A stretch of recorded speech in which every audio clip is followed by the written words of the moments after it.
ওই জমানাতে আর এটা চিন্তাও করতো না মানুষ। ওনার জমানাতে সব জায়গার কিন্তু মোটামুটি বড় একটা এলাকা নিয়ে সব জায়গার খবর জমা করে ইয়ে করা যায় কিনা, এই একসাথে করা যায় কিনা, ওটা জিজ্ঞেস করা হয়েছে অথচে যে এরকম আমরা অন্যান্য জায়গার খবরগুলো সংগ্রহ কথা ভূমিকাতে লম্ব হয়ে গেছে। আমি বলতে চাচ্ছি এই যে ইয়াটা, এই দূরবর্তী অনেক দূরের এলাকার চাঁদ দেখা সাহাবায়ে কেরামের সামনে এসেছে, কিন্তু ওনারা গ্রহণ করেন নাই এবং বলেছেন নবীজির নির্দেশ আমাদের প্রতি এইটাই। কাজেই এই দলিলের সামনে এই কথা বলা যে কোনো এক জায়গার দেখা পুরা দুনিয়ার জন্য, এটা তো কেউ বলেন নাই। যারা এক জায়গার দেখা অন্য জায়গার জন্য প্রযোজ্য, এটা কাছাকাছি হলে তো বটেই, সবাই বলেছেন। দূরবর্তী হলে তাও কেউ কেউ বলেছেন যে গ্রহণ করা যেতে পারে, গ্রহণ করতে হবে কেউ বলেছেন যদি এসে যায়। কিন্তু দুনিয়ার এক কোণা থেকে আরেক কোণা পর্যন্ত সব জায়গাটা প্রযোজ্য হবে, সবার জন্য মানে ফরজ হবে, এমন কথা কোনো ইমাম বলেন, কোনো মাযহাবের কোনো ইমাম এটা বলেন নাই এবং এটার পক্ষে কোনো দলিল নেই। আরেকটা কথা বলি, এরপরে আমি সামনের দিকে যাব। ওমর রাদিয়াল্লাহু তাআলা, এটা তো শুনলাম আব্দুল্লাহ ইবনে আব্বাসের ঘটনা, ওসমান রাদিয়াল্লাহু আনহুর জামানায় ওমর রাদিয়াল্লাহু তাআলা আনহুর কাছে কিছু লোক আসে, তারা এসে বললেন নাহানু নাসুন বাইনাল জিবাল, ঘড়ি কোন দিকে আমি দেখতে না বলি, নাহানু উনাসুন বাইনাল জিবাল ইয়া আমিরাল মুমিনিন, আমরা তো পাহাড়ি এলাকার মানুষ, অন্যান্য জনবসতি আর আমাদের মধ্যে বড় বড় পাহাড়, উঁচা উঁচা পাহাড়। লা নুহিল্লু ইদা আহাল্লান নাস, মানুষ যখন হেলাল দেখে, আমরা প্রথম হেলালটা আমরা দেখি না, তখন আমরা কি করব? এটা একবারই ইয়ে কিনা, প্রাসঙ্গিক কিনা? প্রাসঙ্গিক, একবারই মূল বিষয়ের সম্পর্কে প্রশ্ন। ওমর রাদিয়াল্লাহু আনহু বলেন মিনাল ওয়াদাহি ইলাল ওয়াদাহি, হেলাল থেকে হেলাল, হেলাল থেকে হেলাল। ফাইন গুম্মা আলাইকুম, যদি হেলাল না দেখো তাহলে 30 দিন পুরো। এটা তো একবারে হুবহু যে বিষয় নিয়ে আজকে ঝগড়া, সেটা যে প্রথম হেলাল আমরা পাচ্ছি না, অন্যরা আমাদের আগে দেখে, পরে আমরা খবর শুনি যে আরে অন্যরা তো আমাদের আগে দেখে ফেলেছে, তখন আমরা কি করবো? তোমরা তোমাদের হেলাল হিসেবে কাজ করো, মিনাল ওয়াদাহি ইলাল ওয়াদাহি, হেলাল থেকে হেলাল। যদি হেলাল না দেখো তাহলে 30 দিন পুরা করো। বলেন না যে অন্যদের কাছ থেকে খবর নাও, যখন খবর পেলা তাহলে এখন তোমরা অন্যদের হিসাবে ধরো, প্রথম যখন ছুটে গেছে এটা কাদা করো। ওমর রাদিয়াল্লাহু তাআলা সাহাবায়ে কেরামের জামানায় এর বিপরীতে কোনো একটা উদ্ধৃতি আমাদের ভাইদের কাছে নাই, যারা আজকে পুরা বিশ্বকে এক দেখা না, শুধু কোনো এক দেখা না, প্রথম সর্বপ্রথম দেখা, সেটা দিয়ে সবাইকে ঈদ করানো ফরজ বলছেন যারা, তাদের কাছে একটা উদ্ধৃতি। এখন যে কথাটা আমি বলতে চাচ্ছি এটা আরো বেশি গুরুত্ব। তাহলে যাক, এতটুকু তো সাফল্য যে আমরা যেটার উপর আমল করছি এটার উদ্ধৃতি আমাদের কাছে কি আছে। নবী করিম সাল্লাল্লাহু আলাইহি ওয়াসাল্লাম জামানা থেকে, সাহাবায়ে কেরাম জামানা থেকে এটা চলে আসছে। কিন্তু মূল যেটা দেখার বিষয় ছিল যে অনেক দূরের দেখা যদি ওই সময় পরে আসতো আর এখন আমরা নগদ পেয়ে যাচ্ছি, এটা গ্রহণ করবো কি করবো না, সেই ব্যাপারে সাহাবায়ে কেরামের ফয়সালা হলো তোমরা তোমাদের রুয়তের উপর আমল করো, তোমাদের দেখার উপর। পরে যে কথাটা আমি বলতে চাই, একটা মাসালা ফিকহের কিতাবে আছে, আমাদের তলেবে ইলমেরা ভালো জানেন এটা, ইখতিলাফে মাসালে মুতাবার কি মুতাবার না। দুটা মত এখানে ফিকহি মাযহাবের মধ্যে আছে। একটা হলো ইখতিলাফে মাসালে মুতাবার না, লা ইবরাতাল ইখতিলাফিল মাসাল, মানে চাঁদ তো একসাথে, নতুন চাঁদ একসাথে পুরা পৃথিবীতে দৃশ্যমান হয় না, হওয়া সম্ভব না। এটা অনেক কারণ আছে, ভৌগোলিক কারণ, জ্যোতির্বিজ্ঞানী বিজ্ঞান সংক্রান্ত কারণ, বিভিন্ন কারণে একসাথে দেখা যাবে না, এটা সবাই বুঝে, সবাই জানে। একসাথে দৃশ্যমান হবে না, একই সন্ধ্যা সবাই দেখবে না, কা আগে দেখবে কা পরে দেখবে, এটা বাস্তবতা। এখন শরীয়তের বিধানের ক্ষেত্রে এই যে পার্থক্যটা আছে, এই পার্থক্য ধর্তব্য হবে কি হবে না?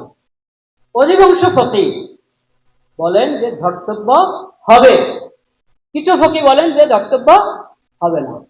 এই যে একটা ইখতিলাফি মাসালা, এই মাসালার সঙ্গে আমাদের এই বন্ধুদের কোনো সম্পর্ক নেই। তারা এই দোনো মাযহাবের বিপরীতে নতুন একটা মত সৃষ্টি করে, এটা বুঝতে হবে। অনেকেই মনে করে এটা তো আমরা কামরুদ দাগাগের মধ্যে পড়েছি, লা ইবরাতাল ইখতিলাফিল মাসাইল, তো আমাদের রফিকুল ইসলাম সাহেব, আব্দুল্লাহ আল মারুফ, ডক্টর শমশের আলী, শমশের সাহেব ইন্তেকাল করে গেছেন। তারপরে ছাত্রার ওনারা তো এই কথাই বলেন, লা ইবরাতা লিখতিলাফিল মাসাইল।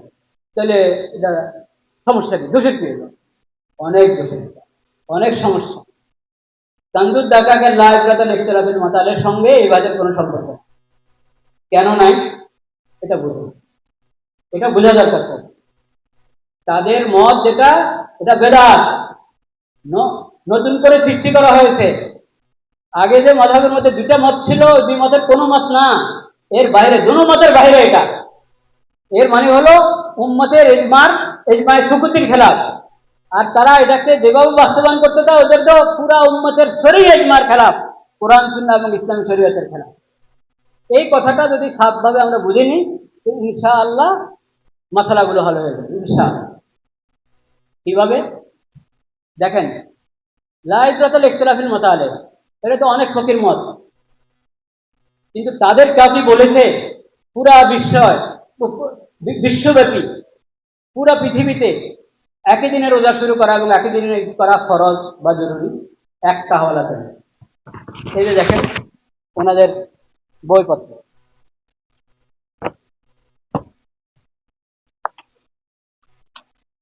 এগুলো হলো ওনাদের ফতোয়া, বিস্তারিত ফতোয়া। এইখানে ওনারা নিজেরাই বলেছেন, এখানে ওনারা 136টা বইয়ের কিতাবের উদ্ধৃতি দিয়েছেন। 136টা কিতাবের মধ্যে কোনো একটা কিতাব, ফিকহ, ফতোয়া, হাদিস, তাফসীরের যেগুলো হাওয়ালা হতে পারে, রেফারেন্স যোগ্য, কোনো একটা কিতাবের মধ্যে ওয়াহাদাতুল ঈদ, পুরো বিশ্বে একই দিনে রোজা, একই দিনে ঈদ, এটাকে ফরজ, ওয়াজিব, সুন্নতে মুআক্কাদা বলা হয়েছে, মুস্তাহাব বলা হয়েছে। তাদের এখান থেকেই, তারা যেটা দিয়ে নিজেদের ফতোয়া তৈরি করেছে, ওখান থেকে একটা উদ্ধৃতি চাই নাই, অনুপস্থিত। তাহলে বোঝা গেল তারা যেটা বলছে সেটা তাদের কিতাবে, যে কিতাবের উদ্ধৃতি তারা দিচ্ছে সেখানে নেই, একটা হওয়ার নেই। বরং তারা যে ব্যক্তিদের, যে মনীষীদের নাম নিয়েছে, ওনাদের থেকে, ওনাদের অনেকের কাছ থেকেই এই আপনার তাসরিহ আছে, যে এরকম তাকাল্লুফ করে, চেষ্টা করে বিভিন্ন জায়গা থেকে তাদের সাক্ষ্য সংবাদ সংগ্রহ করে একই দিনে করার চেষ্টা করা, এটা কোনো প্রয়োজন নাই। অনেকে বলছেন এটা নিষেধ, এটা ওয়াজিব হওয়ার কোনো দলিল নেই। ওনাদের যাদের উদ্ধৃতি টেনেছে তাদের বক্তব্যের মধ্যে, যেমন একটা উদ্ধৃতি টেনেছেন ওনারা এমদাদুল ফতোয়ার একটা উদ্ধৃতি ওনারা টেনেছেন। ওই উদ্ধৃতি টেনতে যায় নিজেদের মতলবের বিপরীত, মানে নিজেদের বিরুদ্ধে যে কথাটা যায় ওটা করেন, আনেন। যা আমি যেটা প্রথম বেরোচ্ছে ওটাই বলি। এখানে এমদাদুল ফতোয়া দ্বিতীয় খণ্ড 155 নম্বর পৃষ্ঠা থানভী রহমতুল্লাহ বলেছেন যে হেলালের বিষয়ে দায়িত্বশীল যারা, অথরিটি ফয়সালা করার, তারা যে ফয়সালা করবে ওটার সাথে দ্বিমত করবে না, না আমালান, না এলামান, না ইমালান। নিজেও এর খেলাফ আমল করবে না, অন্যদেরকে জানাবে না, মিডিয়াতে জানাবে না, প্রচার করবে না, এবং অন্যদেরকে আমল করতে বলবে না। যথাযথ অথরিটি হেলালের ফয়সালার ব্যাপারে তাদের ফয়সালার উপর আমল করবে। এই হাকিমুল উম্মাহ থানভী রহমতুল্লাহ হতে হবে। তো যারা যথাযথ অথরিটির বিরুদ্ধে একদিন আগে করে, 2 দিন আগে করে, তারা হাকিমুল উম্মাহ থানভী রহমতুল্লাহ যদি হাওয়ালা দেয়, হাওয়ালা চলে? আচ্ছা, আরো শুনেন, ওই জমানাতে আর এটা চিন্তাও করতো না মানুষ। ওনার জমানাতে সব জায়গার, কিন্তু মোটামুটি বড় একটা এলাকা নিয়ে সব জায়গার খবর জমা করে করা যায় কিনা, এই একসাথে করা যায় কিনা, ওটা জিজ্ঞেস করা হয়েছে অথচকে, যে এরকম আমরা অন্যান্য জায়গার খবরগুলো সংগ্রহ করে ফয়সালা করে মানুষকে জানিয়ে দিব যে এখন আজকে চাঁদ হয়ে গেছে, তোমরা খবর করতে যাও।